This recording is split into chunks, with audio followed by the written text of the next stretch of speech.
Film diawali dengan diperlihatkannya seorang aktivis lingkungan bernama Bruno Manser melakukan perjalanan ke hutan Sarawak, bagian Malaysia dari Pulau Kalimantan.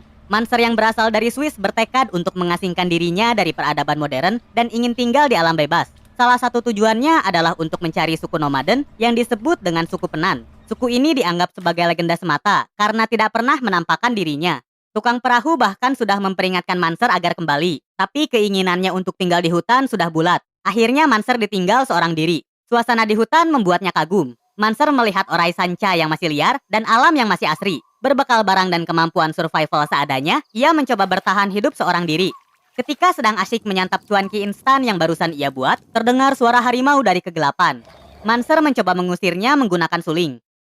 Hari berganti dan Manser melanjutkan perjalanannya sambil memetakan hutan dan membuat jurnal tentang apa saja yang ia temukan di hutan. Alangkah bahagianya ia ketika berhasil menemukan air terjun karena setidaknya ia bisa minum dan cebok dengan bersih. Manser berpikir, jika ia ada di puncak air terjun, pemandangannya pasti lebih menakjubkan. Ia memutuskan untuk mendaki air terjun. Meski terus diterpa oleh air, Manser tetap naik ke atas.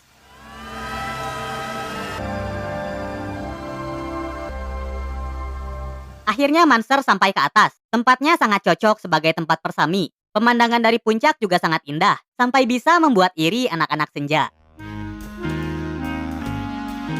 Keesokan harinya, Manser melihat asap yang berasal dari sisi hutan lain, yang mungkin saja ada orang di sana. Ia segera menuju ke sumber asap dan menemukan suku Penan. Matanya sampai bolotot karena akhirnya ia berhasil menemukan tujuannya. Penan sendiri adalah suku nomaden, alias suku yang berpindah-pindah dari satu tempat ke tempat lain untuk bertahan hidup. Mereka pindah untuk berburu, mengumpulkan makanan, atau menyesuaikan diri dengan musim. Orang-orang Penan menyadari kehadiran Manser dan memanggil kepala suku mereka.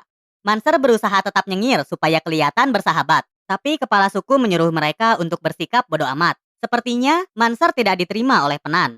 Ia berkemah di sekitar Penan sambil mengamati mereka. Manser juga mencoba menarik perhatian mereka menggunakan suling. Keesokan pagi ketika terbangun, Manser kaget karena Penan sudah pergi dan meninggalkan dirinya. Ia kembali mencarinya karena kemungkinan mereka belum jauh dari tempat semula. Tak lama kemudian, ia berhasil menemukan mereka kembali. Bahkan sekarang, Manser bisa melihat Penan mendirikan rumah ketika baru pindah ke tempat lain. Mereka saling membantu dengan kompak. Bocah-bocah di sana sepertinya mulai tertarik dengan Manser karena meniru gayanya yang sedang memainkan suling. Hari berganti dan ketika terbangun, sepatu Manser dicuri oleh kucing milik Penan. Ia berusaha mengambilnya, tapi sial, Manser malah kacugak. Manser yang pincang mendekati mereka untuk mengambil sepatu, tapi malah ditertawai. Berkat kegigihannya, ia berhasil mendapatkan kepercayaan suku Penan. Manser kemudian diperlakukan sebagai anak sendiri oleh kepala suku Penan yang bernama Along Sega. Manser yang merupakan seorang pendatang diajari bahasa, budaya, bahkan cara Penan berburu. Pokoknya diajari semua hal yang diperlukan untuk hidup di hutan. Manser berhasil mendapatkan boyah pertamanya. Aksinya ketika berburu dijadikan pertunjukan oleh Penan. Semua tertawa karena kehadiran Manser menjadi atmosfer baru bagi mereka. Sega kemudian memberikan benda berbentuk bunga yang dianggap keramat oleh Penan. Bunga ini memiliki arti sebagai bunga yang memberikan kehidupan. Manser masih melanjutkan kebiasaannya menulis jurnal. Salah satu wanita dari Penan bernama Ubung rupanya tertarik dengan Manser dan ingin mengenalnya lebih dekat. Tapi Manser yang bisa disebut sebagai pendatang dari luar menahan dirinya. Tak lama kemudian, mereka kedatangan Penan lainnya yang sedang berpindah tempat. Rupanya ada banyak suku Penan dan mereka tersebar di hutan Sarawak. Mereka hanya ikut lewat saja sambil memberitahu bahwa sepertinya ada orang-orang tak dikenal yang masuk ke wilayah hutan. Manser dan Penan kemudian berpindah tempat lagi dan menemukan surga buah-buahan. Mereka memutuskan untuk istirahat di sana sambil ngarujak.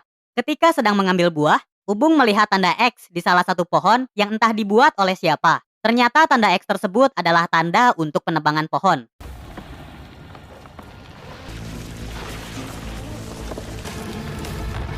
Manser dan Penan bergegas mencari pelaku yang memotong paru-paru dunia ini. Alangkah terkejutnya mereka mengetahui sebagian besar hutan sudah dibabat habis. Menggunakan mesin-mesin berpolusi, pohon yang ada di hutan satu persatu ditumbangkan. Tidak banyak yang bisa mereka perbuat. Manser membujuk Sega untuk mempertahankan tempat tinggal mereka. Boro-boro mau melawan, mereka saja tidak dianggap. Selain itu, mereka juga tidak disambut oleh para penebang pohon. Manser ingin bertemu dengan atasan mereka karena penebangan hutan ini mengganggu kehidupan suku Penan. Meskipun dengan ogah-ogahan, mereka setuju untuk berdialog, tapi hanya Manser saja yang diperbolehkan menemui atasan mereka. Manser akhirnya mengetahui bahwa yang melakukan penebangan adalah industri kayu milik pemerintah Malaysia sendiri. Kayu ditebang untuk dijual ke Eropa. Penebang pohon bersikeras bahwa hutan tersebut adalah properti Malaysia. Manser masih berusaha meyakinkan Sega dan Penan untuk mempertahankan wilayah mereka. Bersama suku Penan lainnya, mereka memblokir jalan penebang pohon. Meski diancam oleh supir menggunakan kunci roda, diancam oleh polisi, sampai nyaris ditabrak paksa, mereka tidak gentar membela tempat tinggal mereka. Malam harinya mereka kedatangan jurnalis bernama James yang terkesan dengan pemberontakan Penan melawan pemerintah. James menawarkan dirinya untuk menjadi perantara dan mendokumentasikan kerakusan pemerintah. Beberapa hari kemudian, awak media datang meliput perjuangan Penan dalam melawan pemerintah Malaysia yang melakukan penebangan hutan. Manser sangat berterima kasih kepada James karena sudah mau membantunya. Perjuangan Penan dipublikasikan oleh media dan sepertinya berjalan lancar. Tapi dengan tergesa-gesa, James melapor kepada Manser bahwa ia dijadikan buronan oleh pemerintah Malaysia. Manser menjadi musuh nomor satu Malaysia karena dianggap mengganggu jalannya hukum dan dilarang masuk oleh Perdana Menteri pada waktu itu. Oleh karenanya, ia terpaksa nyumput di hutan. Sesekali Sega memberikan spoiler tentang perlawanan mereka. Yang bisa Manser lakukan sekarang hanyalah menunggu dan menunggu. James juga datang dan memberitahu bahwa para pemburu sudah memasuki hutan untuk mencari Manser. Manser kemudian melanjutkan hidupnya di hutan seorang diri, hanya berbekal ilmu yang diajari oleh suku Penan. Ia menemukan salah satu camp para pemburu dan menemukan poster buronan dirinya, dihargai sekitar 700 juta rupiah. Ia tidak sengaja terlihat oleh para pemburu dan melarikan diri. Kejar-kejaran di antara mereka pun tak terelakkan. Ketika sedang bersembunyi, Manser digigit oleh ular berbisa. Ia berusaha mengeluarkan bisa ular tersebut karena bisa mengancam nyawanya Manser. Ia pun pingsan karena bisa ular tadi. Apesnya lagi, hujan turun dengan deras. Manser tak sadar bahwa ia hampir tenggelam dan kondisi kaki yang digigit oleh ular tadi semakin parah. Dengan sisa tenaganya, ia merangkak keluar dari persembunyian. Sungguh kehidupan yang amat menyiksa. Waktu pun berlalu. Manser tersadar di sebuah gubuk dan yang menyelamatkannya adalah Ubung. Ia memutuskan untuk tinggal di hutan bersama Manser dan merawat luka-lukanya. Mereka berdua semakin dekat dan pada akhirnya mereka memadu kasih.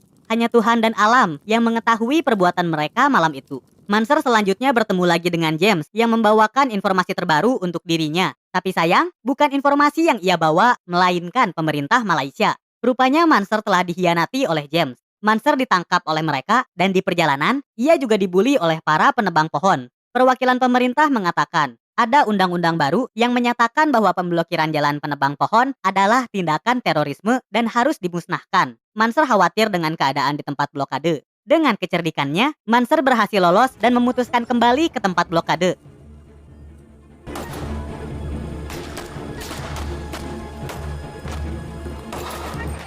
Setibanya di sana, Manser disuguhkan dengan pemandangan yang menyayat hati. Blokade telah diterobos paksa oleh para penebang pohon. Sampai-sampai Penan menjadi korbannya, termasuk putra kandungnya Sega. Setelahnya tidak ada yang berubah. Penebangan terus dilakukan dan suku Penan perlahan kehilangan tempat hidup mereka. Rasa bersalah menghinggapi Manser. Ia baru menyadari bahwa satu-satunya cara untuk membantu suku Penan sekarang adalah kembali ke Swiss dan membawa masalah ini ke panggung internasional. Manser berjanji pada Ubung bahwa ia akan kembali. Sekembalinya ke Swiss, Manser membuat konferensi pers tentang hidupnya suku Penan yang terancam oleh penebangan Malaysia. Bersama temannya yang bernama Roger dan orang-orang yang satu visi, Manser mendirikan lembaga pengumpul dana yang dinamai Bruno Manser Fund. Kemudian ia bertemu dengan perwakilan komunitas Eropa atau EC yang mengimpor kayu hasil penebangan hutan dari Malaysia.